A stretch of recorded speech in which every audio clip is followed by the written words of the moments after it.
The teacher snatched the Christmas card from 9-year-old Ava's hand, read the words aloud, and then asked the entire class, "Do your parents even believe in this holiday?" Laughter erupted, but Ava just stared, frozen, humiliated. Outside, her father watched through the window, unaware his daughter was being shamed for her skin in front of 30 white classmates. But that wasn't the worst part, because what the teacher didn't know was that the card wasn't from Ava. It was a trap, and it had just been triggered. Before we deep dive into this interesting story, subscribe to our channel, and tell us where are you watching from. Share in the comments below. Marcus Reeves stood in his driveway, holding a crisp white envelope with gold lettering.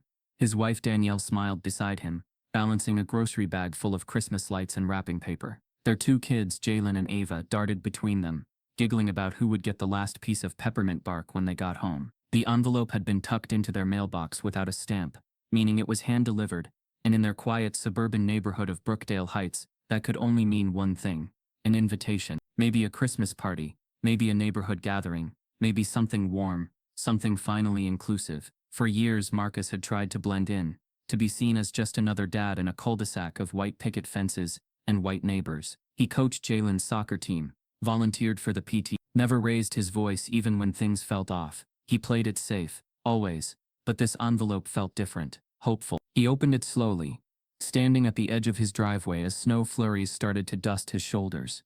The handwriting was neat, deliberate, almost performative. To the Reeves family, it began. He smiled faintly, eyes scanning for the party details, expecting to see a time, place, maybe instructions to bring a casserole or secret Santa gift. But instead, the words that followed sent a coldness through his chest far sharper than the December air. "Christmas is a family time. Please be respectful of our traditions and keep your children at home this year. The neighborhood doesn't need unnecessary noise or tension on a sacred day. Hope you understand." Marcus read it again, then a third time. His fingers clenched around the envelope, knuckles whitening. The flurries turned to light snowfall. Danielle's smile faded as she saw his face harden. "What is it?" she asked softly, placing the groceries on the hood of the car. Marcus handed her the note without a word. She read it, her mouth parting slightly, then looked around, scanning their quiet street of inflated snowmen and glowing reindeer, as if the culprit would be standing there smugly with a pen still in hand. "They left no name," Marcus said finally. His voice was low, controlled, the way he always spoke when the racism was subtle, not a slur or a shove, but a knife wrapped in manners. Danielle folded the note too tightly and slipped it into her coat pocket. "Let's go inside." Inside the house, Christmas carols played from a Bluetooth speaker, but the warmth they once carried now felt artificial. Marcus sat at the dining table, while the kids raced upstairs to find their advent calendars. Danielle put on water for tea and said nothing. Neither of them knew what to say, because this was racism dressed up in tinsel and fake civility. The kind you couldn't point at without being accused of being dramatic. "They want to pretend like we're the disruption," Marcus muttered, staring at the dining room window, as if it might show him who dropped the letter.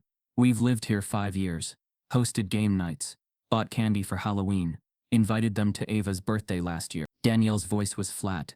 "And yet, we don't belong." The worst part wasn't the note. It was that someone felt comfortable enough to write it. That someone knew there wouldn't be consequences. That they assumed Marcus and Danielle would stay quiet, like they always had, just to keep the peace. But Marcus couldn't. Not this time. Something had shifted in him. Something heavy. "I want to know who wrote it," he said. "Not just for us, for our kids." Danielle nodded slowly. "We'll find out. But carefully, Marcus. This neighborhood plays nice until it doesn't." The next day, Marcus walked Ava to the school bus stop, trying to pretend everything was normal. But when he greeted another parent, Trish, a stay-at-home mom, who usually made small talk about weather and homework, she offered only a forced smile and turned away. Subtle, quiet, strategic. He felt the shift. Not everyone knew, but some did. Someone had started a whisper campaign, and someone had drawn a line. Later that morning, while working remotely from his home office, Marcus's laptop pinged. A new email. No sender name, just the subject line. "Be grateful you were warned." He clicked it. Inside was a short message, colder than the first. "You're not wanted here. Don't make things worse for your children. We see everything." Marcus froze. It wasn't just a note anymore. It was a threat. Indirect, but unmistakable. He stood up from his chair, pacing. His hands trembled slightly, not from fear, but from the fury of being dehumanized twice, in 2 days, by people who pretended to be neighbors, people who mowed lawns beside him and complimented his kids' Halloween costumes. He couldn't tell if it was the same person or someone else emboldened by the silence. He couldn't tell if it would escalate, but he felt it. He rushed to check the security camera on the porch. The footage showed nothing obvious. No face, no identifiable clothing. Just a gloved hand sliding the envelope under the doorframe. In the dead of night. It was calculated, cowardly. Danielle came down from upstairs with a worried look. Marcus turned the laptop toward her without a word. She read the email and covered her mouth. Oh my God. That night, they sat together in silence while the kids watched a Christmas movie in the other room. Danielle finally whispered, "This isn't just about exclusion. Someone is watching us." Marcus nodded, jaw tight. And whoever they are, they're not finished. Outside, the snowfall thickened, but inside, Marcus stared at the screen, at the email that changed everything. The invitation wasn't just rude, it was a warning, and the second message made it clear. The real damage hadn't even begun. Marcus finds a second message that's even more devastating than the first. Marcus Reeves did not sleep that night. Not really. Not in the way that restored anything. He lay awake beside Danielle, staring at the ceiling fan as it turned slowly, its soft whir masking the weight pressing on his chest. The second message still glowed in his mind, every word etched there with cruel precision. "Be grateful you were warned." It was the kind of sentence that pretended to be advice while threatening consequences. Marcus had spent his entire adult life learning how to interpret sentences like that. How to hear what was never said aloud. It was the language of polite exclusion. The same tone his college professor once used when suggesting he might be more comfortable at a different school. The same tone a hiring manager had used when saying he was impressive, but not quite the right fit. He had swallowed those moments, tucked them away for survival. But this time the words weren't aimed just at him. They were aimed at his children, at Christmas morning, at the fragile bubble of safety he'd worked so hard to build in Brookdale Heights. When the morning came, Marcus moved through the house quietly, carefully, as if loud footsteps might shatter the illusion of normalcy. He brewed coffee he didn't want and stood at the kitchen counter, staring out the window at the neighboring houses, dressed in cheerful lights. Danielle joined him, wrapping her robe tighter, her eyes already tired. They spoke in hushed tones, careful not to let Jalen or Ava hear the tremor beneath their words. Danielle asked if he wanted to call someone, maybe the HOA, maybe the school, maybe even the police. But the idea made Marcus laugh bitterly. He knew how those calls went. He knew who would be labeled dramatic, who would be told there was no proof, who would be advised to let it go for the sake of community harmony. Instead, he nodded and said they should focus on the kids, on keeping Christmas intact. It was a lie, but a necessary one. As the day unfolded, Marcus found himself drifting in and out of memory, the present blurring with past injustices he thought he had buried. He remembered being 10 years old, standing in a department store while a security guard followed him through every aisle, his mother pretending not to notice while gripping Marcus's hand tighter with each step. He remembered his first job interview after college, the interviewer's smile fading the moment Marcus walked into the room, the subtle shift in posture, the questions becoming colder. He remembered promising himself that if he ever had children, he would protect them from that feeling of being unwanted, from the constant need to prove they belonged. And yet here he was, decades later, in a suburban home he owned, still being told politely to stay away. That afternoon, Marcus helped Ava decorate the tree, lifting her up so she could place the star on top. She laughed, unaware of the storm gathering around her, her joy uncomplicated and pure. Jalen sat on the floor, carefully arranging ornaments, his brow furrowed in concentration. Marcus watched them, his chest aching with the knowledge that innocence was temporary, that the world would eventually explain itself to them in cruel ways. Danielle caught his expression and gently asked what was wrong. Marcus shook his head, forcing a smile. "Nothing," he said, though they both knew it wasn't true. Later, when the kids were occupied, Marcus retreated to the garage, pretending to organize tools while replaying the messages in his head. He wondered who in the neighborhood could have written them. The obvious suspects floated through his mind. The woman 2 houses down who never returned his greetings, the couple who once complained about noise when Jalen had a birthday party, the man across the street who always watched Marcus a second too long when he pulled into the driveway. But what unsettled Marcus most was the possibility that it wasn't just one person, that the note and the email were symptoms of a shared sentiment, Something whispered at block parties and group chats he wasn't part of. He realized then that the invitation had never been real. It was a reminder of his place. That evening, Danielle insisted they attend Ava's school holiday concert.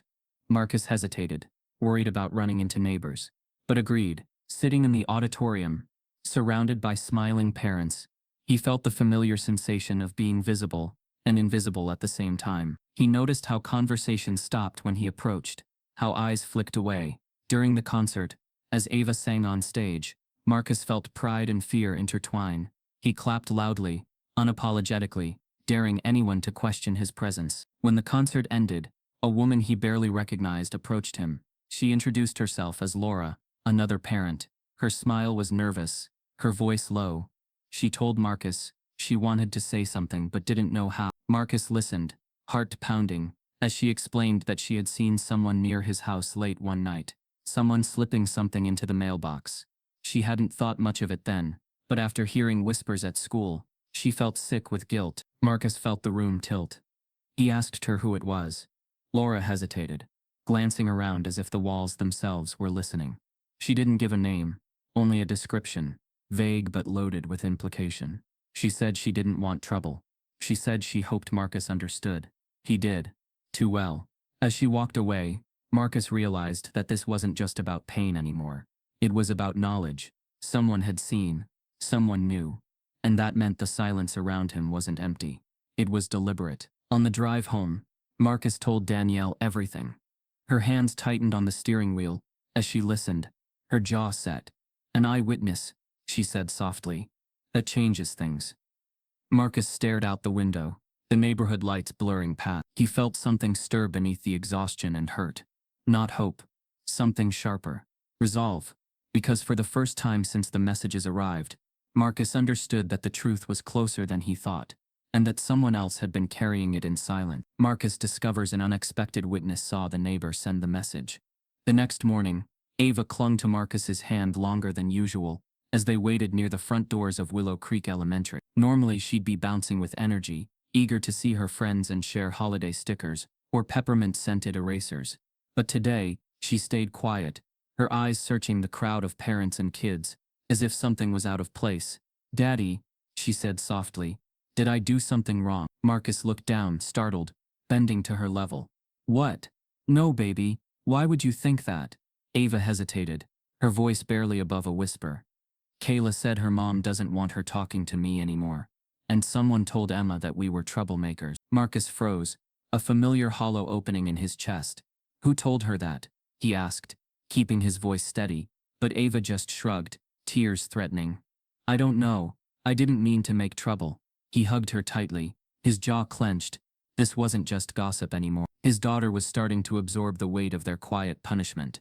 The social freeze-out that had begun behind closed doors and was now creeping into school hallways. Inside the school, Marcus walked Ava to her classroom, something he didn't usually do, but today he needed to see for himself. The looks were subtle, but unmistakable. Two other parents pulled their children closer when he passed. A teacher smiled with tight lips and quickly looked away. And when they reached the door, Ava's teacher, Miss Dorrance, a woman who once praised Ava as a joy to have in class, greeted them with awkward energy, overcompensating, and rushed. "Good morning, Ava, and Mr. Reeves. I hope you're well." Marcus caught the hesitation in her tone, the forced cheer. "We're doing okay," he replied, then lowered his voice. "Can I ask, has anyone said anything to Ava? Anything out of the ordinary?" Miss Dorrance's smile faltered. "Nothing that directly heard," she said, eyes shifting.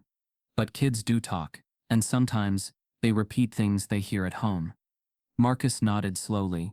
"And what are they hearing at home?" She opened her mouth, then stopped herself. "If there's something specific, I'd be happy to address it," she offered, but her tone betrayed discomfort, not conviction.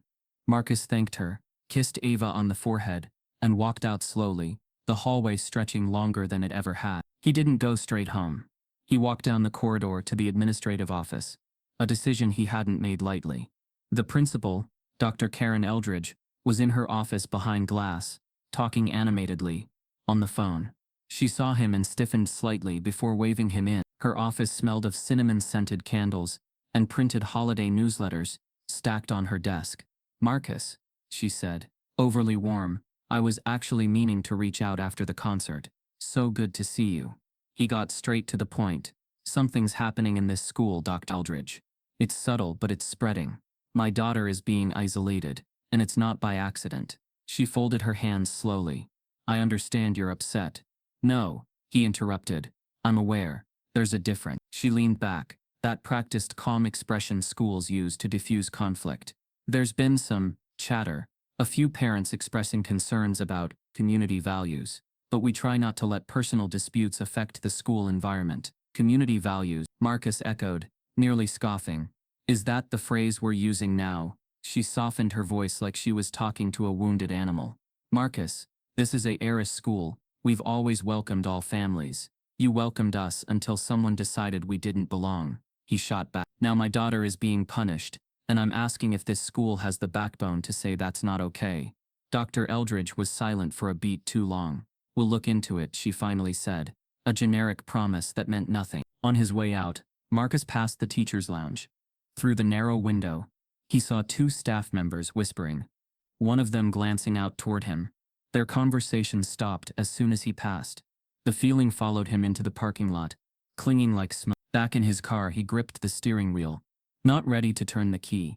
This was what racism looked like in Brookdale Heights. Not torches, not slurs, but withdrawal, exclusion, and silence. People who would swear they weren't racist, but would also step back just enough to let the poison spread. The hardest part was knowing that even when people believed you, they wouldn't always stand with you, not when it cost them comfort. That afternoon, while waiting for Ava's dismissal, Marcus stood near the edge of the school courtyard, his back against the brick wall, half shielded from view. Other parents clustered in groups, sharing laughs, holiday recipes, plans for ski trips. No one invited him in. Then, unexpectedly, someone stepped beside him, an older man, mid-60s, wearing a janitor's badge. Marcus had seen him around before but never exchanged more than a nod. The man didn't speak at first, just lit a cigarette with shaking hands.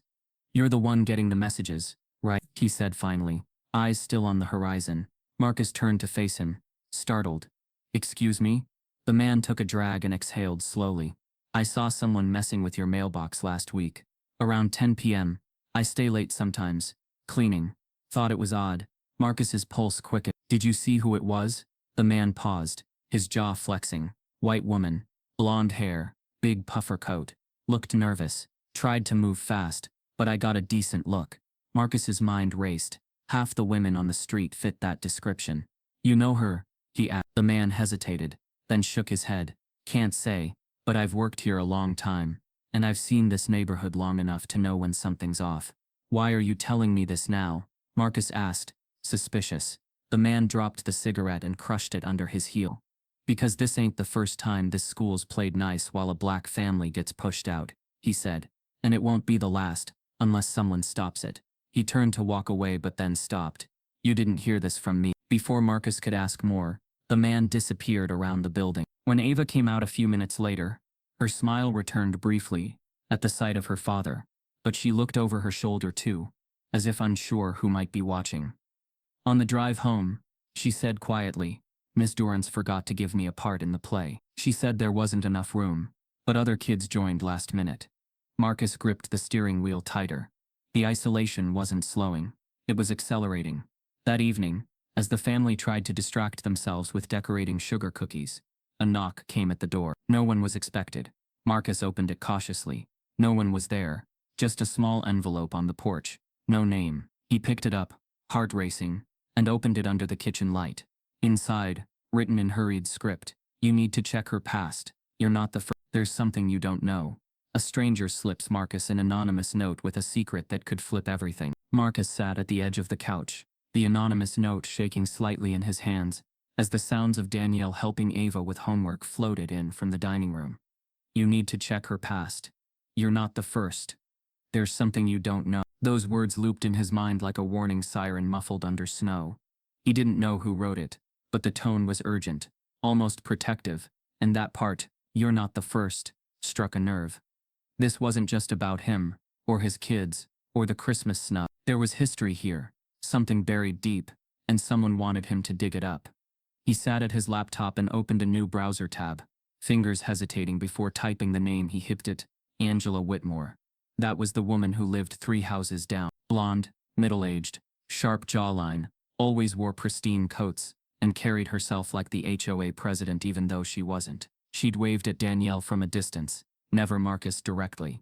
He remembered how her smile tightened whenever his kids played in the front yard. He remembered her car parked near their mailbox that week. It wasn't proof, but his gut had started screaming her name before his brain even caught up. He typed her name alongside Brookdale Heights. But the search returned little. Some charity fundraiser from 2 years ago, a holiday recipe blog post from the school newsletter, and an old real estate listing from when she moved into the neighborhood 6 years ago. Nothing sharp, nothing damaging. Marcus leaned back, staring at the ceiling. Maybe this was a dead end, or maybe he wasn't looking deep enough.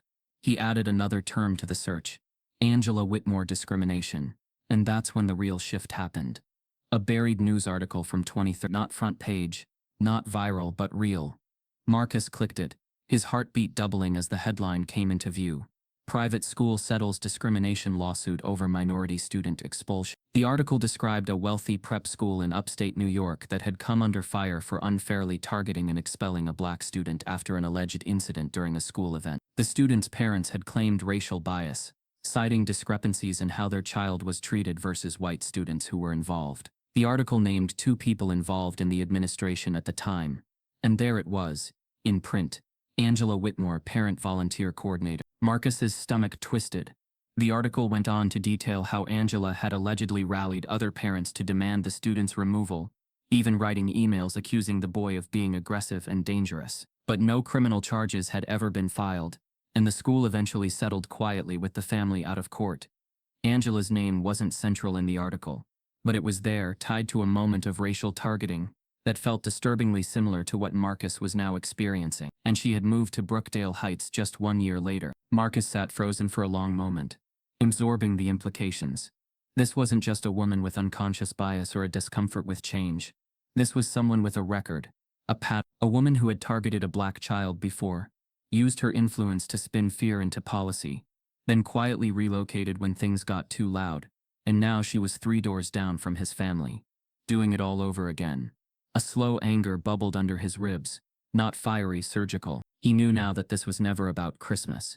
It was about proximity, about her fear that his children's laughter in the cul-de-sac, their presence in the school, their very joy somehow diluted the world she thought she owned. He printed the article, marked it, and highlighted her name. Then he dug deeper. Reddit threads from former parents at that New York school, comments about that racist volunteer mom who tried to ruin a kid's life. Someone named her directly. Angela Dubb was obsessed with making the black families feel out of place. She'd say they didn't understand the school's culture. One mom called her a smiling storm. Marcus scrolled until his hands hurt. The pattern was clear. Angela weaponized politeness. She operated in whispers, behind curtains, always just inside the line of deniability. And if no one stopped her, she'd do it again. She was doing it again. That night, while the kids were asleep and the house was quiet, Marcus sat across from Danielle at the dining table. He pushed the printed article toward her without saying a word. She read it in silence, her brow furrowing, her hand slowly covering her mouth. "Oh my God," she whispered. "That's her." "Yeah," Marcus said quietly. "She's done this before, and she got away with it." Danielle kept reading, her fingers trembling slightly, as she flipped through the highlighted quotes, the screenshots, the comments. "How is this not public knowledge? How has no one here said anything?" Marcus shook his head. "Because she hides behind good taste and volunteer hours. And people here, they don't want to believe it. They'd rather pretend racism is something loud and ugly, not something that bakes cookies and calls itself tradition." Danielle leaned back, dazed. "Marcus, if this gets out, I want it to get out," he said, his voice low but firm. "She's trying to erase us from this neighborhood, the same way she erased that kid from the school. This isn't just about us anymore." Danielle didn't respond right away. Her mind seemed to be racing, her eyes scanning the article again, as if it might morph into something else. Then finally she looked up. But instead of resolve, her face shifted with something else, disbelief. "Wait, no, this can't be." Marcus blinked. "What?" Danielle swallowed hard, pushing the paper back. "I know this school," she said. The one from the article. Marcus, I worked with someone who taught there. She told me a story years ago, but she didn't name names. She said, there was a parent who ruined everything for a black student. And the worst part?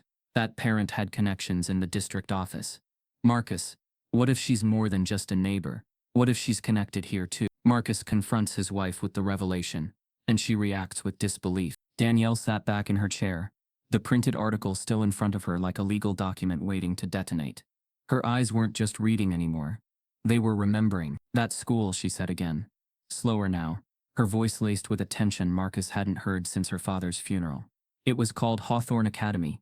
Private, elite, mostly white. I never told you this, but back in 2013, right before I left my old firm in Albany, a case came through our HR department that made the entire floor go cold. One of our clients, an administrator from Hawthorne, was trying to quietly resolve a complaint tied to a discrimination incident. There was this whole mess with a black student who got expelled, but the story wasn't about the kid. It was about a parent, a mother who pressured the board to act. No one said her name, but the way they described her, Danielle picked up the paper, tapping Angela Whitmore's photo. It's her. Same smug face, same method, whisper campaigns, half-truths, politeness as a weapon. She had influence, real influence. It wasn't just that she wanted the student gone, it was how quickly the board complied. Marcus leaned forward, his elbows on the table, fists clenched. So she's been doing this for years. Neighborhoods, schools, wherever she goes. And no one stops her because she doesn't break the rules. She bends them until people snap. Danielle nodded slowly, her lips tightening. It gets worse, she said quietly. Back then, when the HR investigation started gaining traction, someone from the district board pressured my firm to back off. Said the case was unsubstantiated, and the student's family had emotional motives. Our lead attorney folded. The family got a small settlement and signed an NDA. The whole thing vanished. I always wondered how someone could make it disappear so fast, and now I know. Angela wasn't just some parent. She was protected. Marcus exhaled sharply, the storm in his chest expanding. And now she's here. Still playing the same game. Still surrounded by people willing to look the other way. Danielle looked down at the article, almost like it offended her to even be on their kitchen table. She's always a few degrees removed. She knows exactly how close to get before it becomes illegal. But the damage is already done by then. Marcus stood up and began pacing. So what do we do? If we go public, we're the angry black family in the nice white neighborhood. If we stay silent, she wins again. Danielle stared out the window at the dark street lined with glowing wreaths and fake icicles. It's not just about her anymore. It's about what people let her do. What they're still letting her do. Marcus moved to the hallway and retrieved the note. The anonymous one that started this unraveling. Someone in this neighborhood knows what she did. Someone's watching, and they don't agree with her. That janitor. The note. Laura at the concert. These aren't coincidences. Danielle turned toward him, her expression shifting from fear to focus. Then we find out who left this. And we build our case. Quietly. Thoroughly. And when we're ready, we drop the whole truth. All of it. No room for denial. Marcus nodded, fire beginning to form behind his eyes. She tried to ruin our Christmas. Let's ruin her pattern. Just then the doorbell rang. They froze. It was late. Nearly 10 p.m. Marcus moved cautiously to the door, peering through the peephole. No one. He opened it slowly. A small box sat on the doormat. Brown, unmarked. No return address. Danielle joined him, her breath catching in her throat. Marcus brought the box inside carefully, setting it on the kitchen counter. This looks like another note, he muttered. But when he opened it, what spilled out wasn't paper. It was a thick, dark pile of burned fragments. Beneath it, a charred photo, unrecognizable except for one corner that hadn't been completely consumed. A small black child's hand holding a red ornament. It wasn't Ava or Jalen. Marcus didn't know who the child was, but the message was clear and chilling. Buried beneath the ash was a second note, written in ink so smeared it was almost unreadable. You're not ready for the rest. Stay out of this. Some things are better left buried. Danielle stepped back, covering her mouth. Oh my God. This is a threat. Not subtle, not polite, just pure intimidation. Marcus held the burned photo up to the light, staring at it like it might blink. They know we're close to something, and they're scared. Danielle's voice broke slightly. What if the ashes are from that boy's photo? From the kid Angela helped expel. Marcus said nothing, but the idea planted itself in his mind like a poison seed. This wasn't just personal. This was legacy. This was someone trying to erase proof of who they've hurt. Danielle looked at the door again, her skin crawling. Marcus, this just escalated. We need to protect the kids. Whatever we do next, we can't afford to be unprepared. Marcus nodded slowly, staring back down at the note. The message wasn't just intimidation. It was desperation. Someone didn't want the past uncovered, because it wasn't just Angela's reputation at risk. It was something bigger, more corrupt, more entangled. And for the first time Marcus realized, the neighborhood's silence wasn't just cowardice, it was strategy. Danielle unexpectedly receives threatening mail that shocks the family. Marcus couldn't sleep that night. Even as the house lay in silence, every shadow seemed louder, every creak of the floorboards more sinister. The smell of burned ash still lingered in the kitchen. No matter how many candles Danielle lit to mask it, that charred photo kept replaying in his mind. That small black child's hand frozen mid-laughter, holding a red ornament, now reduced to a burned edge and a warning. Who had that photo originally? Why send it now? And more importantly, how far was this person willing to go to keep the truth buried? The answer had already shifted. This wasn't just white discomfort or passive-aggressive exclusion anymore. This was targeted. This was a campaign. Marcus stood at the window, arms crossed, watching the snow settle across the neighborhood. Every house looked peaceful, festive, like a painting. But beneath the lights and wreaths was a sickness, hidden behind closed doors and HOA niceties. Somewhere out there, someone had gone from writing notes to burning photographs, and the message was crystal clear. Stop digging, or watch your own life catch fire next. The next morning, Marcus and Danielle moved through the kitchen like two people trapped between normalcy and dread.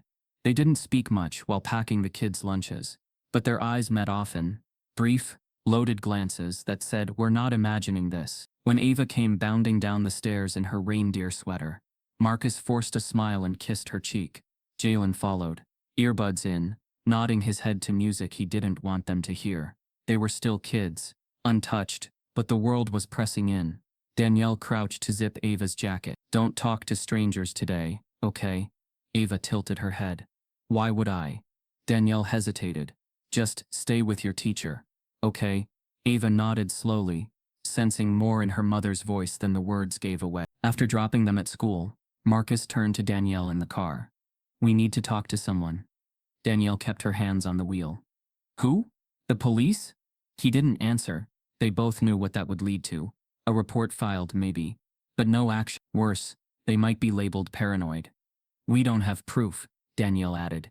"Not enough to make a case. Not yet." Marcus stared out the window. "We need to start recording everything. Every letter, every box, every face. I want names. I want timestamp." Danielle looked over, eyes sharp. "You want to go public? I want to go loud," Marcus replied. "They're counting on us to stay quiet. They always do." But even as he said it, part of him wavered. What would this do to Ava and Jalen? To have their holiday hijacked by a neighborhood scandal? Could he protect their peace while pulling back the curtain on the rot around them? That evening, they sat together as a family, pretending everything was normal. The tree glowed. Ava danced to carols.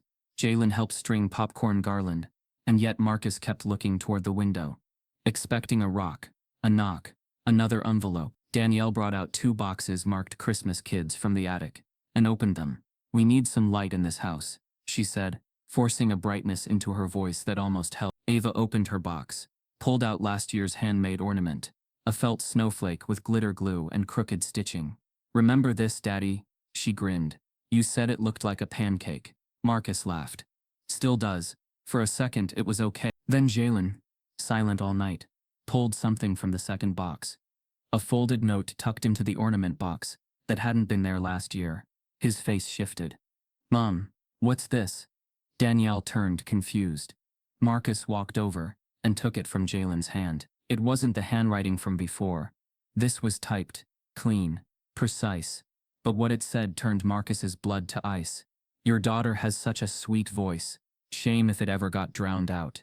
There was no return address, no signature, just those words, and the unmistakable message behind them. Danielle grabbed Ava protectively and stepped back. Jalen stared at the note, horror dawning. "What does that mean?" he asked. Is someone spying on us? Marcus folded the paper carefully, trying to steady his voice. It means we're doing something right. It means they're scared we won't shut up. Danielle looked like she might collapse. They put that in the attic. That means someone's been in our house. Marcus nodded slowly. Or they had help from someone who's been in here before. A contract, a cleaner, a neighbor with a key. The possibilities made Marcus's head spin. He didn't sleep again. Instead, he stayed up until 4 a.m., cross-checking neighborhood records, pulling up security camera footage, making a timeline. Something wasn't adding up. The threats were too well-timed, too layered. This wasn't just one bitter neighbor. It was someone with resources, someone playing the long game. As he sat scrolling through old footage, his phone buzzed. A message from an unknown number. It was a link, no text, just a link. Against his better judgment, he clicked it. A YouTube video loaded. The title was simple: Brookdale Heights. Behind the smiles. The thumbnail showed a Christmas wreath, but cracked in half. Marcus clicked play. At first the footage was shaky. Phone footage, amateur quality. But the audio was clear. A group of women, standing in what looked like the neighborhood clubhouse, laughing over wine glasses. And then it happened. One of the women, face turned partially toward the camera, said, "I don't care how many bake sales they show up for. They don't belong here. This neighborhood isn't made for them." Another woman replied, "Especially not their kids. You saw what happened at Hawthorne, right? She's doing it again, making sure they get the hint." The comments section had already exploded.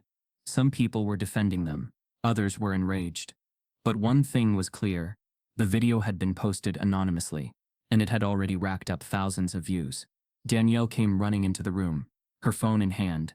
"Have you seen it?" she asked, breathless. Marcus nodded slowly. "Someone leaked it. Someone inside." Danielle's voice trembled. "Angela's in that video." Her voice. "That's her." Marcus rewound, paused, zoomed. There it was. Not just her voice, her face, turning just enough to confirm it. She wasn't just whispering in shadows anymore. She was caught, on tape.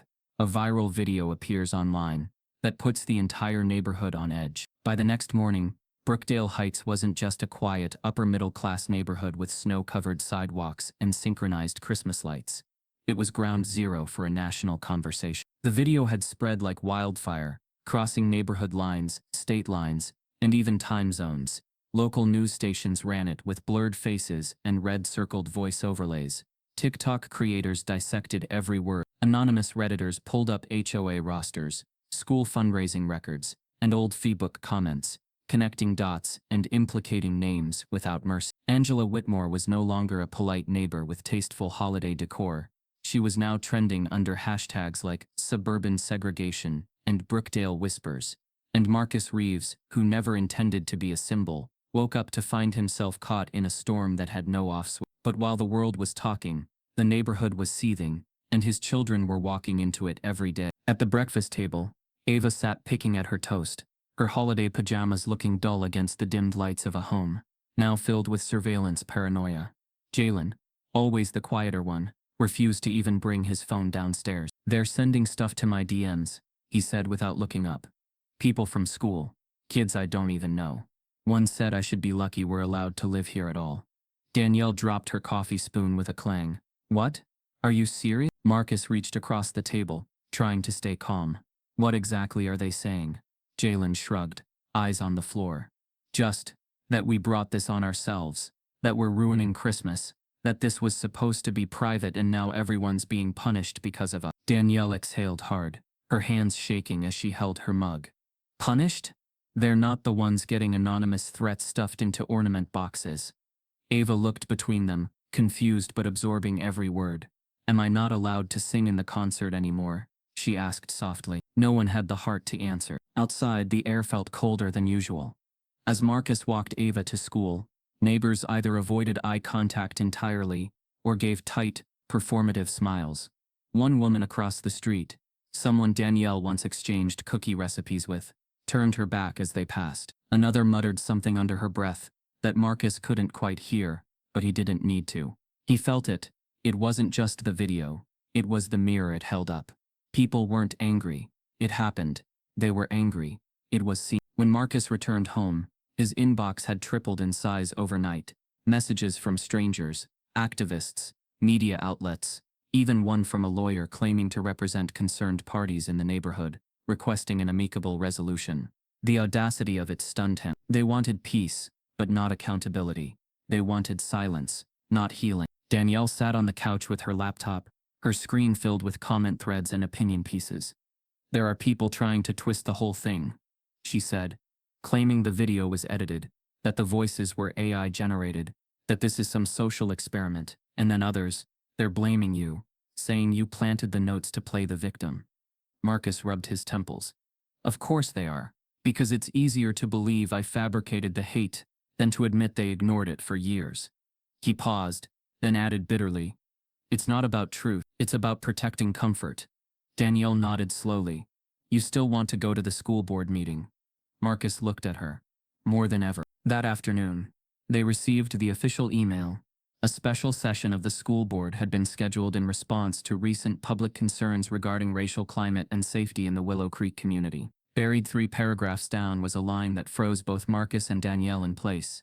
"We would like to extend a speaking invitation to Mr. Marcus Reeves," as a parent directly referenced in ongoing discussions. Danielle read it twice, then looked up. "They're going to put you in the spotlight, maybe not to support you, maybe to control the narrative." Marcus nodded, voice low. "Then I need to make sure it's a narrative they can't control." But later that evening, as they sat trying to write a draft of what Marcus might say, an unexpected ping from Marcus's phone stopped everything. It was a text, no contact name, just a message. "Watch what you say. We know where your daughter sings." Danielle gasped. Ava, sitting nearby drawing snowmen, looked up startled. Marcus stood immediately and walked into the hallway, his chest tight. Danielle followed, her voice trembling. "That's not just intimidation, that's a threat. They're targeting Ava now." Marcus didn't respond. He just stared at the message until it blurred in his vision. "This is their final move," he said after a long silence. "They want to make us scared enough to back down. But they miscalculated something." Danielle touched his arm. "What?" Marcus looked at her, his voice fierce and quiet. "They thought I cared more about their comfort than my children's dignity." A school board meeting is called to debate the incident, with Marcus unexpectedly invited to speak. The Willow Creek Elementary auditorium had never felt heavier. Rows of blue plastic chairs filled quickly, the soft murmurs of concerned parents blending with the sharper whispers of accusation, denial, and barely concealed resentment. There was no holiday cheer tonight, no children's artwork on display, no peppermint-scented air, just tension, thick and buzzing, as the school board members took their seats behind the long folding table up front. The makeshift stage was cluttered with microphones and papers, but all eyes were on the single chair set up in the center aisle, placed perfectly for exposure directly in line with the audience, with cameras discreetly recording from the back. Marcus Reeves sat in that chair, calm, composed, but burning from the inside. He had dressed simply dark slacks, a gray sweater, no flashy colors or loud prints. He didn't want to give them anything to twist. Beside him, Danielle sat quietly, her hand resting gently on him. Their children weren't here. They'd arranged for a trusted neighbor to watch them, but their presence was felt in every breath Marcus took. The superintendent called the meeting to order, reading from a prepared statement. "Tonight's special session is intended to address concerns raised by members of the Brookdale Heights community regarding racial equity, inclusion, and safety following the recent release of a video and several public allegations." His voice was clinical, rehearsed, almost surgical, in its detachment. Marcus scanned the room. There were teachers, parents, local journalists, and a handful of board members whose faces looked more concerned with optics than truth. And then there she was, Angela Whitmore, seated in the third row, flanked by 2 women who clutched their purses like they were shields. Her expression was unreadable, but her eyes met Marcus's for a brief second. No apology, no fear, just defiance, polished and entitled. When Marcus's name was called, he rose and stepped to the small podium. The room quieted. No interruptions, no heckling, just silence and hundreds of waiting eyes. He cleared his throat, holding his prepared remarks, though he knew he wouldn't be reading them word for word. "Good evening," he began, his voice steady but thick with emotion. "My name is Marcus Reeves. I'm a father, a husband, a homeowner, and a member of this community, and like many of you, I moved to Brookdale Heights because I believed in the promise of safety, opportunity, and shared values." He paused, letting the words settle. But what I've learned is that safety isn't just about gates or low crime rates. It's about belonging. About whether your children can walk into a classroom and be seen as innocent before they're labeled as distraction. Murmurs stirred, but he pressed on. Some of you have seen the video. Some of you want to believe it was fake, exaggerated, or taken out of context. But I'm not here to argue with footage. I'm here to talk about the rot underneath the smiles. The comments made in private, the messages left in my mailbox. The anonymous threats tucked into my daughter's ornament box. A woman gasped in the back, but no one interrupted. Marcus's voice deepened. You can't address racism only when it makes headlines. You have to confront it when it's subtle, when it's wrapped in traditions and passed off as policy. You have to name it when it hides behind community standards, or under the guise of protecting children from children like mine. One board member shifted uncomfortably. Another whispered something to a colleague. Marcus noticed. I've been called divisive for speaking out, but silence is what divides. Denial is what erodes trust. And right now we have a choice, to protect a narrative, or protect our children. Danielle's eyes glistened beside him. The room was quiet again, but this time it felt like they were listening, truly listening. Then came the questions. One board member, Ms. Kennerly, leaned forward. Mr. Reeves, you mentioned anonymous threats. Can you confirm whether law enforcement has been contacted? Marcus nodded. We filed a report. We were advised that unless there's direct evidence of danger or a named suspect, there's limited action they can take. Another board member, Mr. Carson, cleared his throat. And to clarify, are you alleging that specific members of the PTA or neighborhood association were involved in these acts? It was a trap, baiting him into naming names, without evidence. Marcus held firm. I'm saying that when a culture of exclusion is tolerated, you don't need everyone to be involved, just enough people to stay silent while others do harm. The tension in the room rose again. Angela leaned over to whisper something to the woman beside her. Someone in the back muttered, "This isn't what the meeting's for," just loud enough to be heard. Then unexpectedly, a woman in the second row raised her hand. Laura, the same woman from Ava's school concert. She stood visibly nervous but clear in her voice. I saw someone deliver that letter to the Reeves house, she said. I didn't say anything at first. I was scared, but I'm not anymore. It wasn't a mistake. It was deliberate, and it wasn't just one person. The room rippled. Angela's face froze. Marcus felt his breath catch, but before he could respond, another hand shot up. It was one of the teachers, Ms. Dorrance, Ava's own. We've been asked not to talk about it, she said shakily. We were told this wasn't our place, but I've seen the changes in how certain students are treated. I didn't speak up sooner because I was afraid of losing my job. I can't be silent anymore. Gasps followed. Danielle covered her mouth. Marcus stood stunned. The board tried to regain control, but the atmosphere had shifted. The mask of unity was cracking. But just as the momentum began to build, just as it felt like the truth might fully breach the surface, another twist hit. One of the board members, a young man named Jordan Ellis, who had previously reached out to Marcus privately with quiet words of support, suddenly stood. I need to address something, he said firmly. Earlier today, I was advised by legal counsel to abstain from further public commentary on this matter due to potential conflicts of interest. Marcus blinked. What? Jordan turned to him, face tense, eyes avoiding contact. Effective immediately, I'm withdrawing my involvement in this case, until further internal review. Danielle sat back in shock. Marcus stood frozen. Jordan had been their quiet ally, the one who promised to back Marcus if things escalated. Now, in the middle of the most crucial moment, he was gone. Not just gone, he had recused himself, publicly, as though the issue was his problem now. The message was loud and clear. Someone had gotten to him. The same machinery that had protected Angela for years was now moving swiftly, quietly, behind closed doors. The very system Marcus had might bring justice, was shifting to protect itself. A key supporter mysteriously withdraws their backing at the worst possible moment. The ride home from the school board meeting was quieter than Marcus expected. The kind of silence that didn't soothe, it rattled. Danielle drove, her hands gripping the wheel tighter than necessary, her lips pressed in a tight line. Neither of them spoke for several blocks, both replaying the moment Jordan Ellis stood and recused himself like the entire narrative had shifted. Marcus had watched the boardroom energy turn from shock to confusion to calculation. Angela hadn't said a word, but she hadn't needed to. Her silence was its own performance, as if to say, you won't win.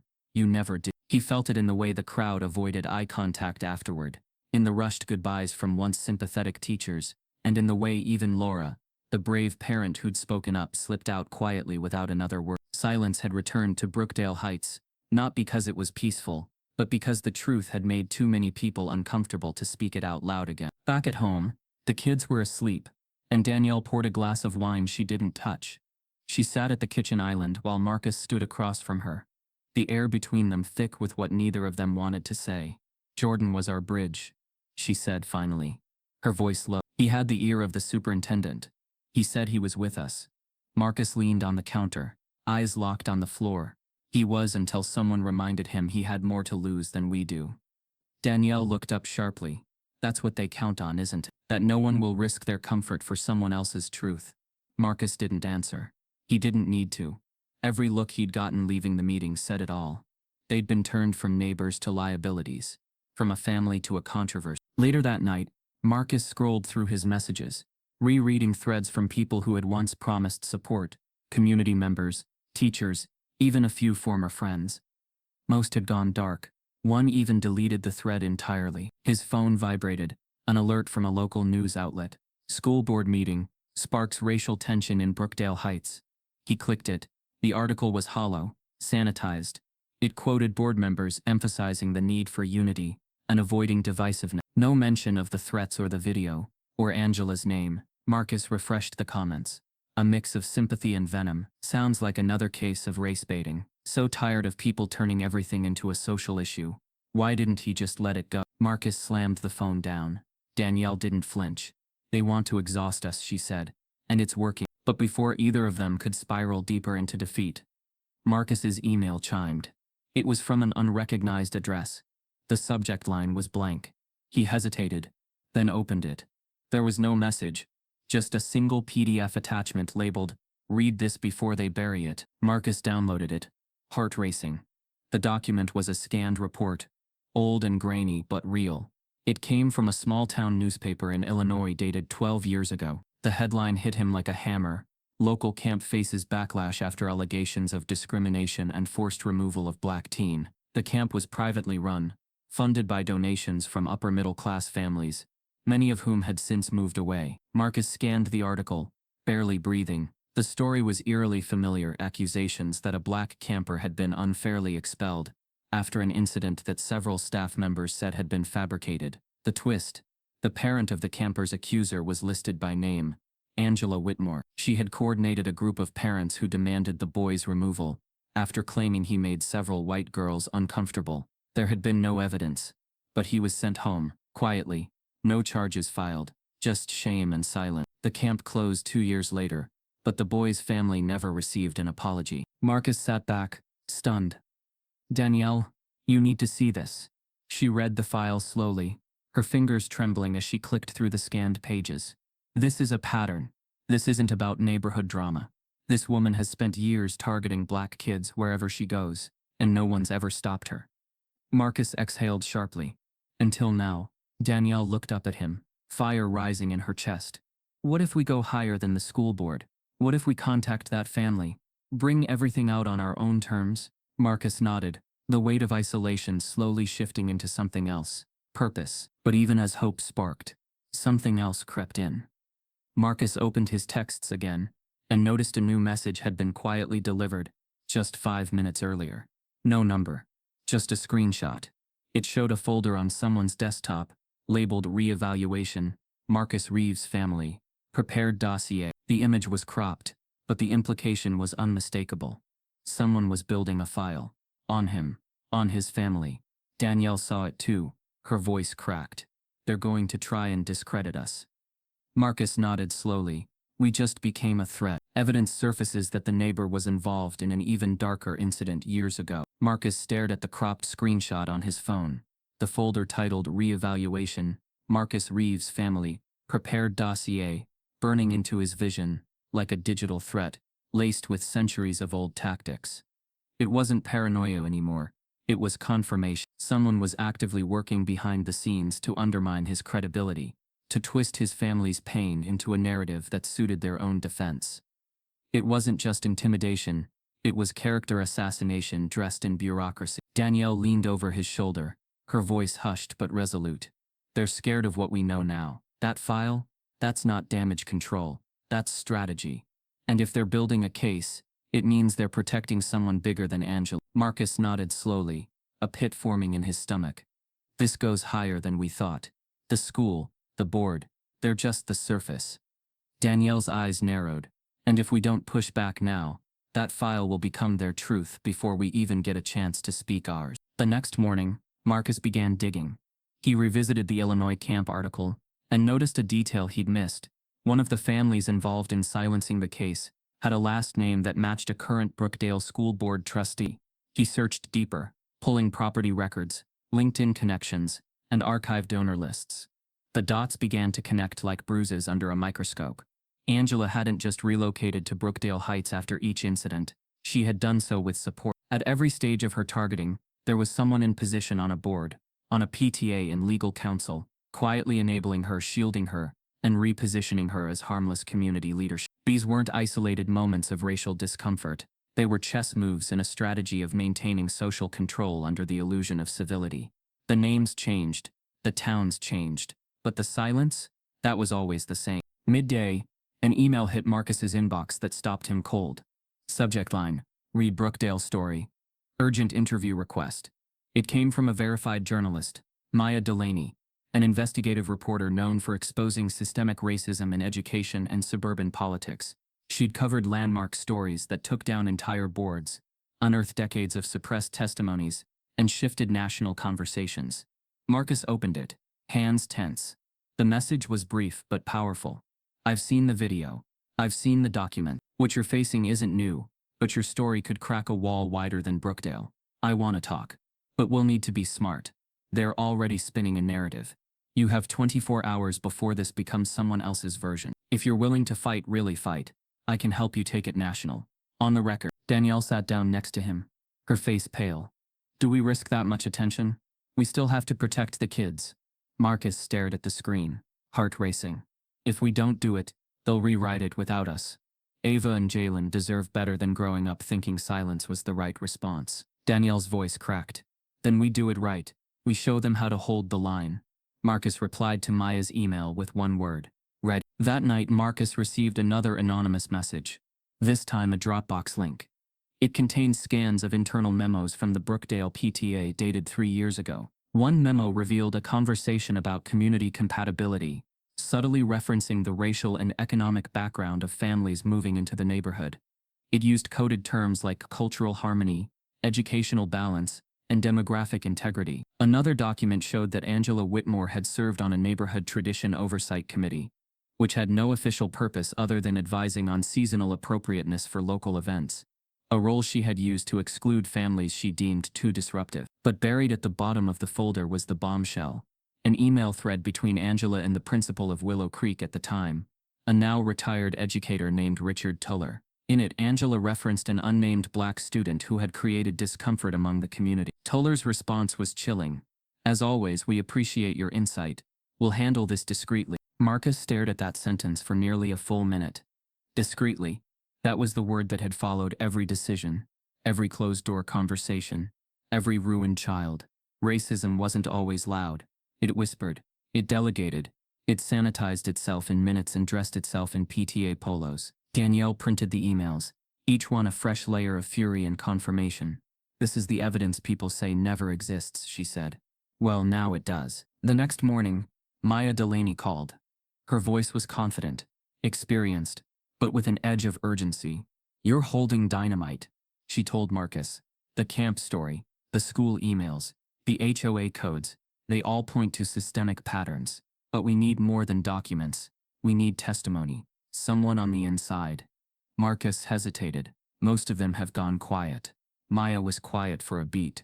Then find the one who can't stay quiet any longer. Just as she spoke, a name flashed into Marcus's mind. Laura, the one who spoke at the school board meeting, the one who'd been visibly rattled by what she saw. Marcus found her address in a community directory and drove over that afternoon. When Laura opened the door and saw him, her face filled with conflict, guilt, fear, maybe even relief. I wasn't expecting you, she said. No one's come to my door in days. Marcus kept his voice calm. I need to talk. Not about you. About what they've done. And what they'll keep doing unless someone steps forward. Laura let him in. Over tea, she confessed everything. How she'd been pressured by other moms to stop socializing with Danielle. How Angela had personally warned her not to overstep. How she'd seen emails calling Marcus's family volatile and agenda-driven. And how, when she pushed back, she was suddenly removed from the community's volunteer list without explanation. They operate like a machine, she said quietly. And if you say anything, they make you disappear. Not physically, but socially. You lose everything. Marcus recorded the conversation with her permission. It wasn't just a confession, it was corroboration. The wall was cracking. But just before he left, Laura grabbed his arm. There's one more thing, she said. Angela's husband? He used to work for a legal consulting firm that specialized in education policy. He's not just a quiet spouse, he's connected, and I think he's been helping her behind the scenes. Marcus's heart dropped. That explained the polished notes.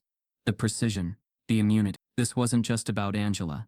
It was about a protected family, entrenched in the systems meant to prevent this very thing. That evening Marcus sat down at his desk and called Maya back. We have documents.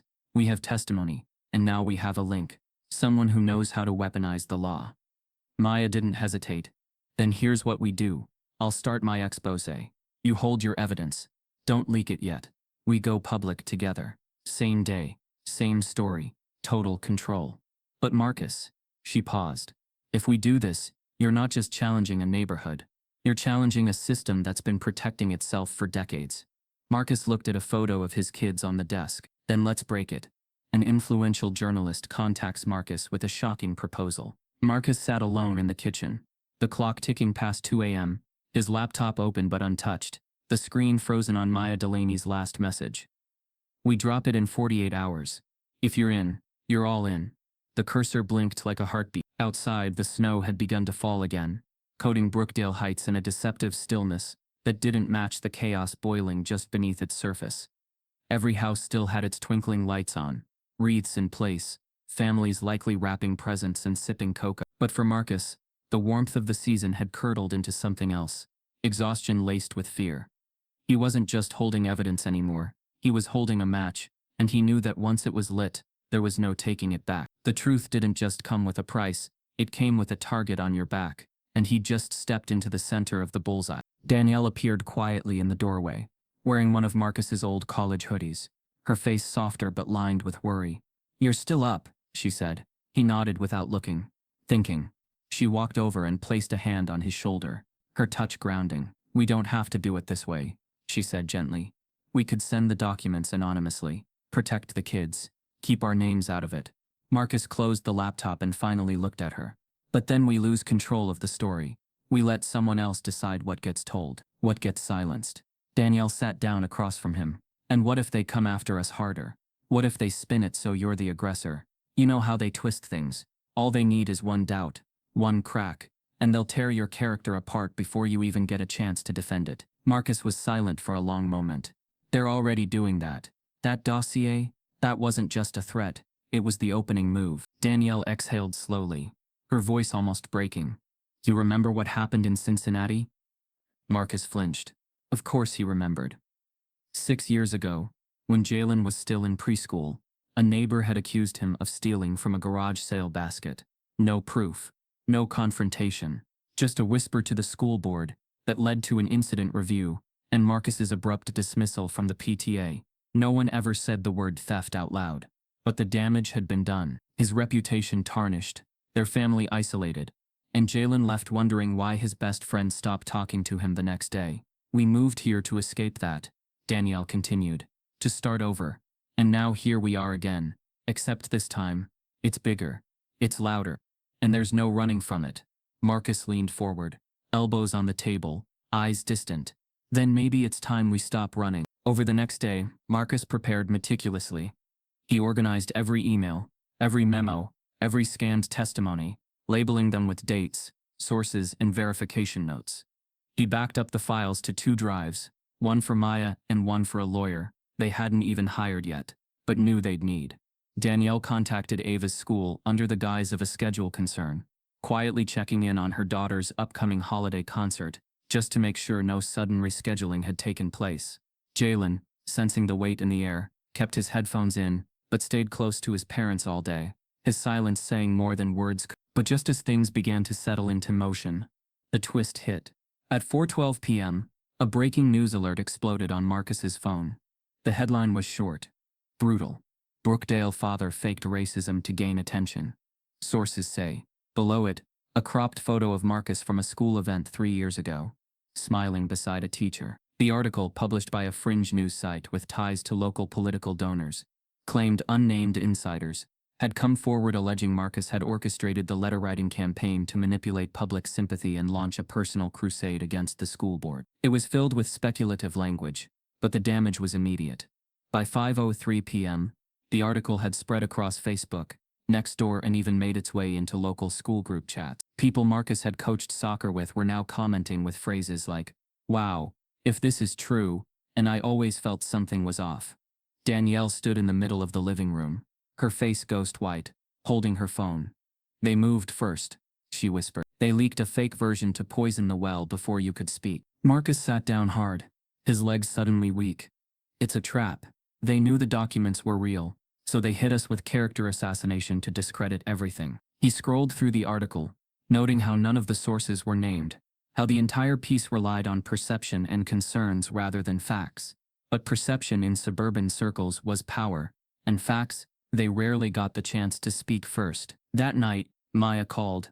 Her voice was sharper now, more urgent. "They knew we were coming. That article was a preemptive strike. But here's the thing. They overplayed it.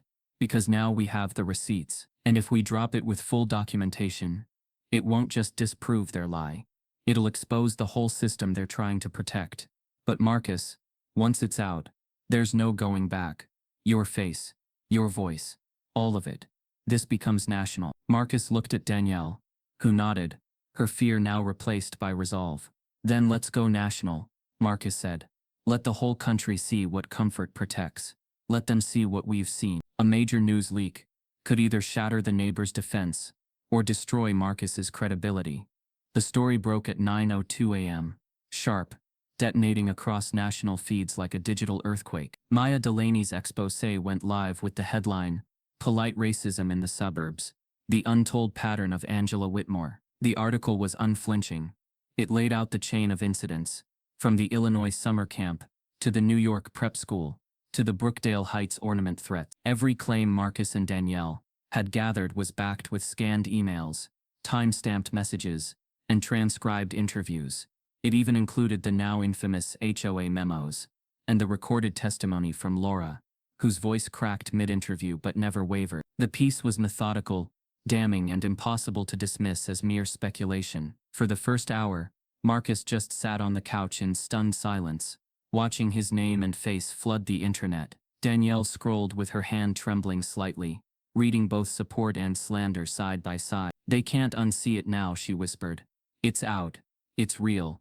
We're not just rumors anymore." But it didn't take long for chaos to show up at their front door. By midday, reporters had gathered outside Brookdale Heights' front gate, standing in light snow with microphones and camera crews, calling out to passing cars for comment. Protesters began lining the sidewalks by late afternoon, some holding signs in support of the Reeves family, others defending neighborhood unity, coded language for denying the truth outright. Homemade signs read, "We stand with Marcus," beside others that screamed, "Don't destroy our community for headlines."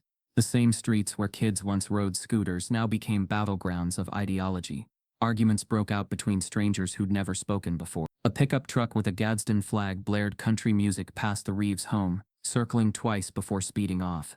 Danielle pulled Ava away from the window. "No more watching today," she said gently, her voice shaking with an edge she tried to hide. By nightfall, the neighborhood was locked in a strange standoff. Local police had been dispatched to maintain peace, but their presence only seemed to heighten the tension. Drone footage from a news chopper showed the once idyllic cul-de-sac now dotted with yellow tape, makeshift protest zones, and the flicker of national media trucks. Maya's article had gone viral. Marcus's interview clip, just a 47-second segment where he calmly said, "My children deserve better than silence," was shared over 1 million times in 6 hours. But with that visibility came backlash. A local conservative pundit accused Marcus of manufacturing a suburban race war, while a school board member anonymously claimed in an op-ed that the story was more personal vendetta than social justice. Marcus's inbox flooded. His phone rang non-stop, but what gripped him most was the sinking realization. This wasn't just about exposing Angela anymore. This was now a symbol, and symbols always get pulled into wars much bigger than themselves. The next morning, Ava and Jalen didn't want to go to school. Jalen had already seen his face photoshopped into a meme, sent to him by a classmate. Ava had heard her teacher whispering, and had been asked to sit out from music class until things calmed down. Danielle insisted on keeping them home, and Marcus agreed. But just as they were settling into a quiet breakfast at the kitchen table, a knock came at the door. It was the police. 2 officers, stern but polite. One of them held a printed screenshot. "We received a threat posted to a forum tracking the protest activity," the officer said. "It mentions your children by name. We believe it's likely meant to intimidate, but we need you to be aware." Danielle's knees buckled slightly. "By name?" she whispered. The officer nodded. "We're increasing patrols in the area, but we strongly advise caution." Marcus stood completely still, his jaw clenched so hard it hurt. "We didn't ask for this. We just told the truth," he said quietly. The officer looked down, then replied, "Sometimes, that's the most dangerous thing to do." For the next several hours, Marcus and Danielle didn't leave the house. Ava and Jalen stayed close, quietly reading or watching cartoons, sensing that something heavy was hanging in the air, but not fully understanding what. Marcus received a call from Maya, her voice hoarse but determined. "This is bigger than any of us imagined," she said. "I've had calls from state reps, education attorneys, even civil rights groups, but I need you to be prepared. Angela's people are pushing a counter-narrative. They're trying to cast you as an opportunist. They're even pulling your college record to see if you ever missed a payment. You're in the eye of the storm now." Marcus sat by the window, phone pressed to his ear, watching the protesters chant outside. "Let them dig," he said. "I'm not hiding." But then it happened. Just after 4 p.m. Marcus went upstairs to ask Ava and Jalen what they wanted for dinner. Their bedrooms were empty. The house was quiet. Too quiet. At first he assumed they were in the backyard, but the yard was empty. He called out. No response. Danielle came running up the stairs. "They're not in the den," she said, panic rising in her throat. Marcus's heart dropped. He rushed out to the porch, scanning the crowd. No sign of them. He called Jalen's phone. No answer. He tried Ava's, straight to voicemail. Danielle checked the garage. "Their bikes are gone." Marcus's head spun. "They wouldn't leave without telling us." Danielle's eyes filled with terror. "They know not to go anywhere right now. Marcus grabbed his coat and rushed to the front gate, shouting their names. A few protesters turned. Someone said they'd seen 2 kids walking toward the woods at the edge of the neighborhood. "They looked scared," a young woman said. "I thought they were going to meet a friend or something." Marcus didn't wait. He ran, cutting through yards and hedges, his heart pounding with a fear he hadn't felt since holding Jalen as a newborn and praying he'd be safe in a world that saw him as a threat. Danielle followed behind, tears streaming down her face, breath catching in her chest. They reached the tree line, snow crunching underfoot, voices hoarse from calling. No answer, just the wind and the distant hum of protest chants behind them. And then, far off, a faint sound, something like a cry, but from which direction they couldn't tell. Marcus's children go missing amid the tumult.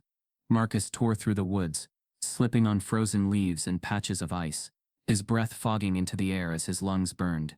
Each call of Ava's and Jalen's name echoed back at him, unanswered, swallowed by the cold. Danielle wasn't far behind, her voice cracking as she screamed into the trees. "Ava, Jalen." Snowflakes whipped past their faces, but neither of them felt the cold anymore. There was only panic, thick, suffocating, primal. It wasn't just that the kids were gone. It was the why. In a neighborhood now crawling with strangers, masked agendas and simmering tensions, every second they were missing invited a darker possibility. Marcus's feet carried him deeper, heart pounding in his ears, his mind racing through worst-case scenarios. What if someone lured them out? What if the threats had turned real? He remembered Ava's face that morning, how she had tried to be brave, asking if she could still sing in her concert. How Jalen had been silent, but his eyes had been restless, like he was watching for something none of them could see. What if they left to protect them? What if somehow their children thought disappearing would make the pressure stop?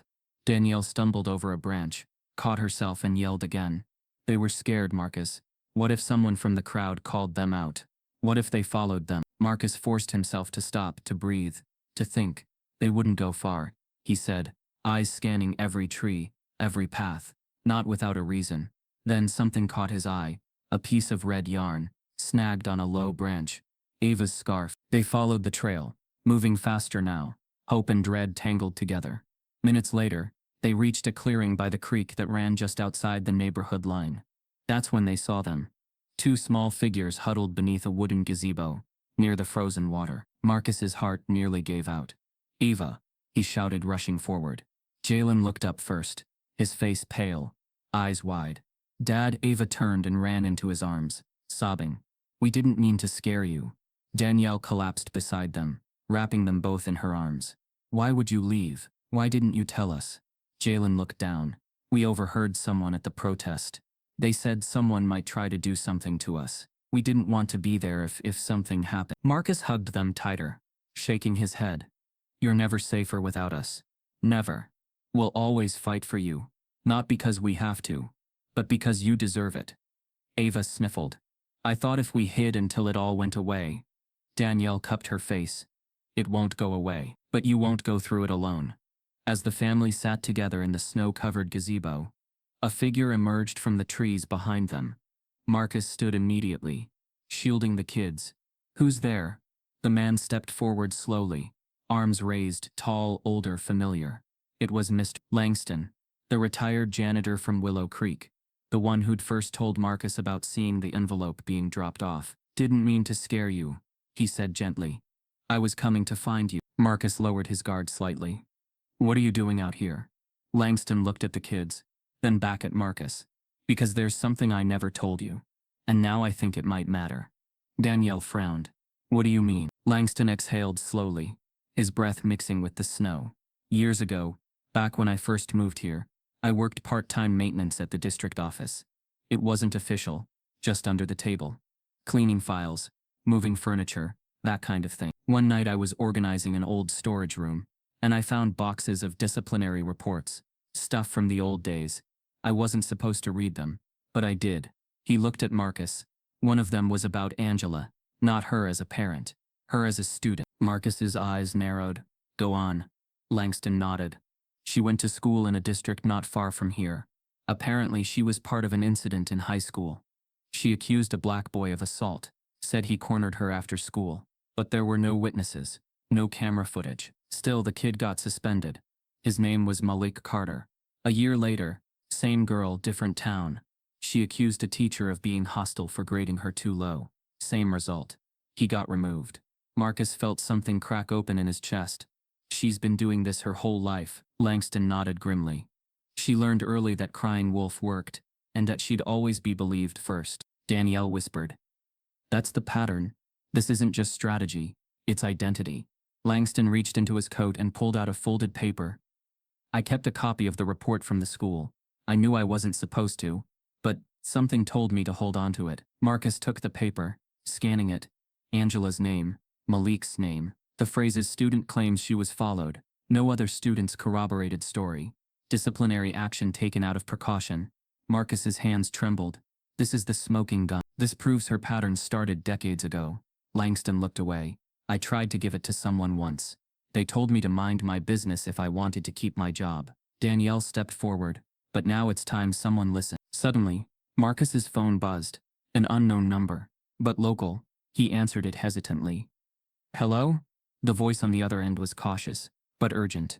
"Mr. Reeves, my name is Brianna Wells. I used to work with Angela's husband. I saw your interview. I've been holding on to something for a long time. I think it's time you saw it." Marcus's pulse jumped. "What is it?" A pause. Then emails. From Angela. "About your family. From months ago. They planned this long before the letters ever started." Marcus froze. "Can we meet?" Brianna hesitated. "Yes. But not in public. Tonight. I'll text the location." "And Mr. Reeves?" "Yes," he replied. "They weren't just trying to run you out of the neighborhood.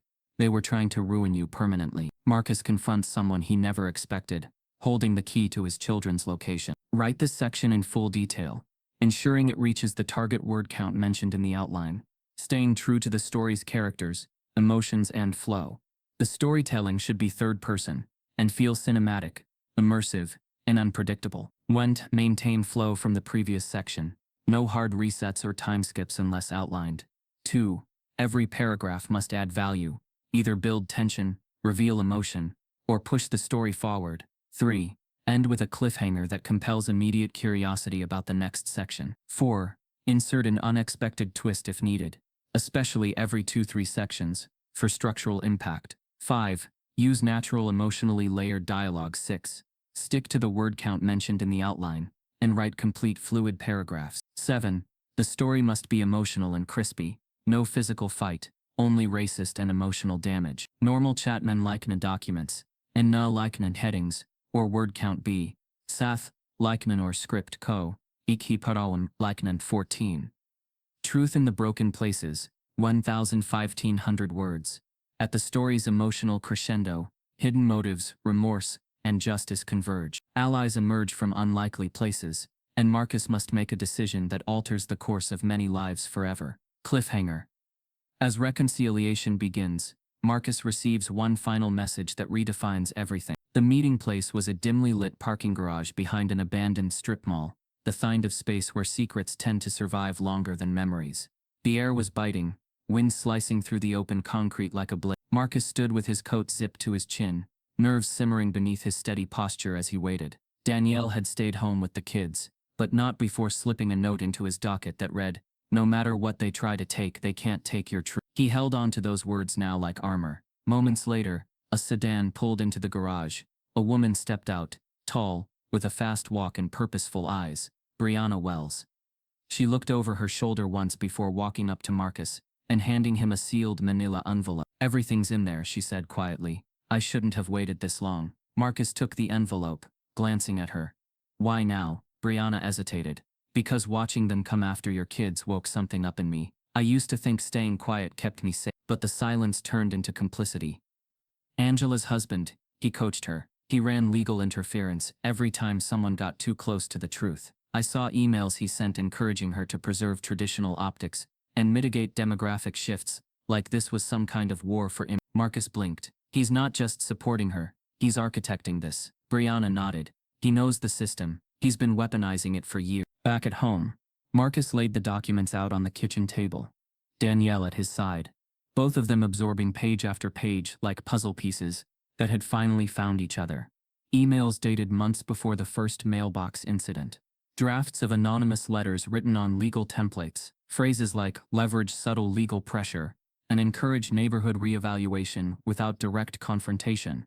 And one final damning sentence, written by Angela's husband himself. "The father's community profile is dangerously sympathetic.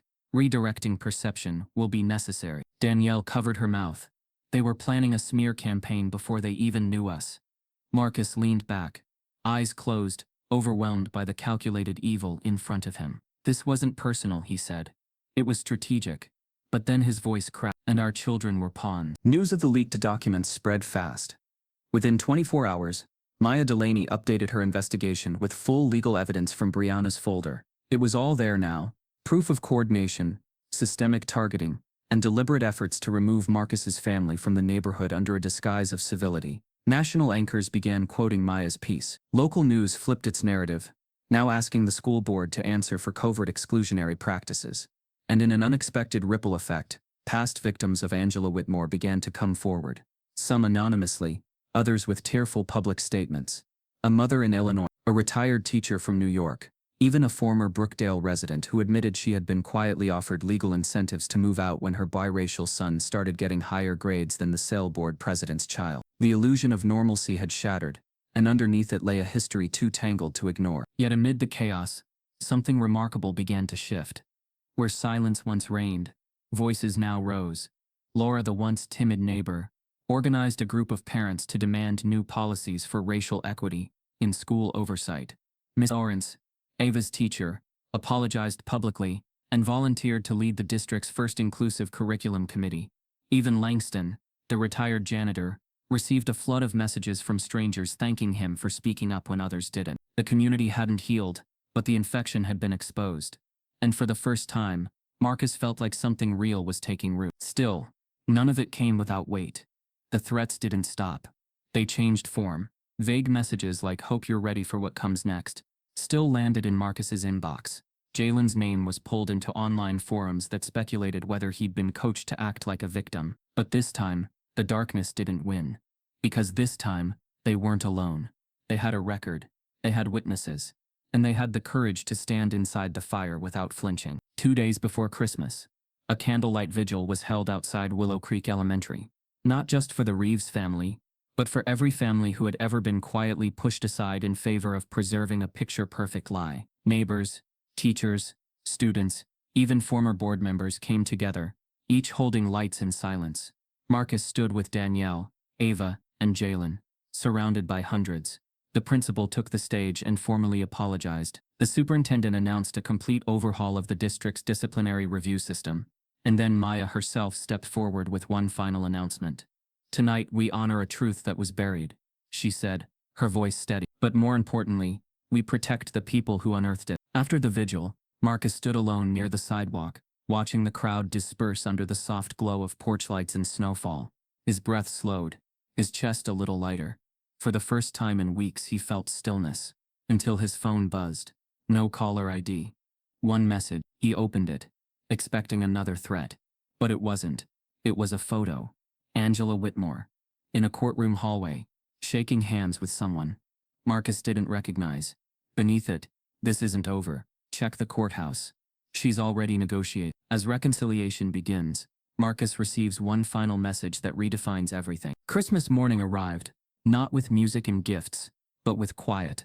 The kind of quiet that settles after a storm, when the wreckage has been cleared, but the air still holds the memory of the wind. Snow coated the lawns of Brookdale Heights, like a fresh canvas, clean and untouched, as if the last few weeks hadn't ripped the neighborhood wide open. Inside the Reeves home, the tree still glowed with soft golden light. Eva and Jalen sat in their pajamas, unwrapping modest gifts, while Marcus and Danielle watched with the stillness of people who had aged years and days. There were no extravagant surprises this year, no cameras or matching flannel sets, but there was peace, and after what they had endured, peace was more than enough. Jalen opened a book titled "Stamped from the Beginning" and looked up at his father. "I want to know everything," he said quietly. Marcus met his eyes. "Then I'll help you learn it all. But I won't protect you from the truth anymore." Eva sat beside him, holding a handmade ornament that read, "Still we rise." Danielle placed a hand on her daughter's shoulder, her eyes glistening. "We don't hide from who we are. Not now, not ever." The house had become both a sanctuary and a symbol. Letters arrived by the dozens that week. Some handwritten, some typed, sent from across the country. Messages of support, stories of similar pain. People thanking them for speaking when others couldn't. But there were darker notes too. Anonymous cards with no return address. A newspaper article marked with red pen. A simple sticky note that said, "Keep watching your back." Danielle kept them in a folder marked "Proof," tucked in a drawer with the documents that had built their case. Because someday, she said, someone's going to try and rewrite this, and we'll be ready. Maya Delaney's investigation continued to expand. More schools, more towns, more names emerged. Angela Whitmore's legacy unraveled with every week. Yet just as Marcus feared, she had begun negotiating a civil resolution behind closed doors. The photo of her shaking hands in the courthouse wasn't a fluke. It was the beginning of her rebrand. Legal language softened her actions into misjudgments, miscommunications, and disagreements of perception. She never used the word racism. She never admitted guilt. And the deal she was seeking would allow her to avoid formal charges, quietly resign from her community roles, and vanish into a new life somewhere else. The system, even exposed, still moved to protect its own. Marcus sat at the kitchen table, rereading the message that warned him. He had followed the tip, called Maya, cross-checked courthouse records. The settlement negotiation was real, and if it went through, Angela would walk. Again. Danielle looked at him over her mug of tea. "So what now? Do we fight it?"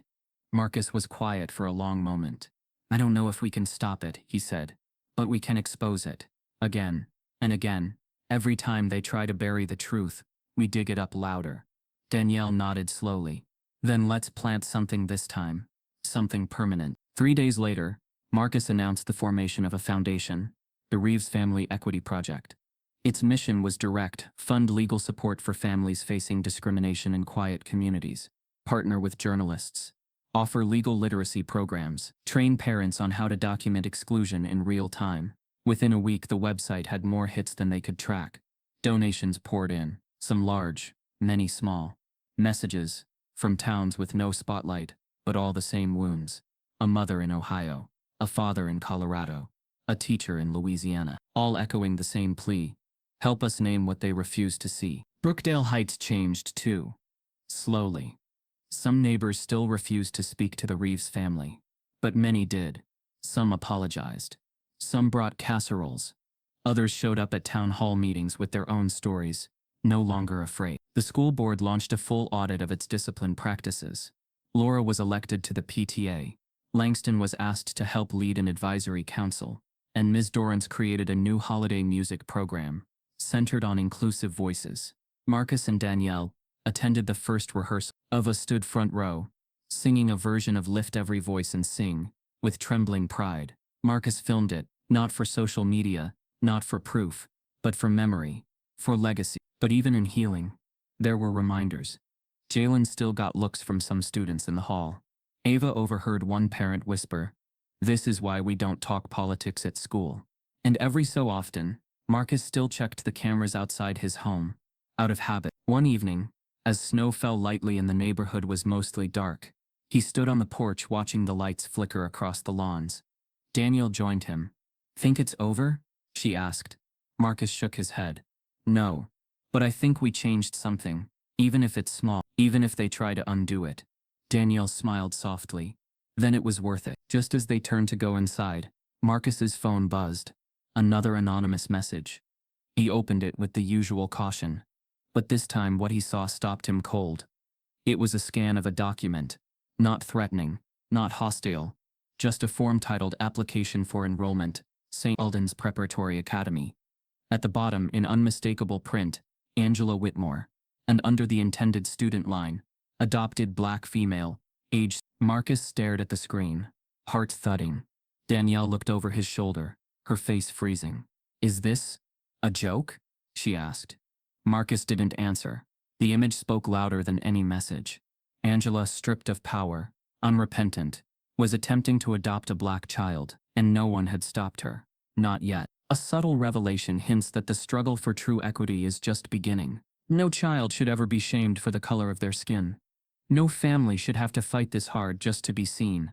If you believe silence protects no one, and truth must be louder, type yes. If you believe in justice.